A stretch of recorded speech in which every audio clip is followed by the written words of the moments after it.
Tugutan na ang pagsundo sa mga tao o kabanay nga na-stranded sa Davao City. Apan dunay sundon nga rekisitos. Ano ang detalye sa report ni John D. Esteban. Ubay-ubay ang na-stranded sa Davao City nga gikan sa lain-laing probinsya, gumikan na abtan ug lockdown. Diin gibawal makasulod sa syudad ang mga sakyanan aron malikay sa pagkatag sa COVID-19. Pero dunay good news, kay bisan gi-extend ang enhanced community quarantine sa syudad hangtod Mayo 15. Tugutan nang makasulod ang private vehicle sa Davao City sa tumong nga musundo sa kabanay o kaila nga na-stranded dinhi.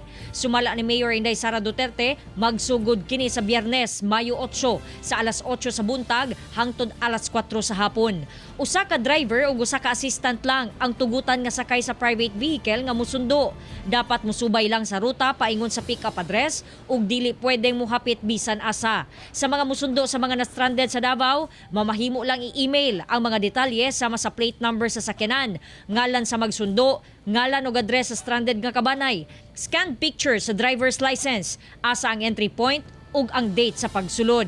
Isend kini sa davaostranded.confirmpass@gmail.com. Kung madawat na ang mga impormasyon, mu-issue kini og confirmation letter. Dili pwede makaproceed kung walay confirmation letter. Kung makumpirma na, ilakip dayon ang inyong ngalan sa listahan sa pwedeng makasulod og ihatag kini sa checkpoint. Ako si John D. Esteban para sa One Mindanao.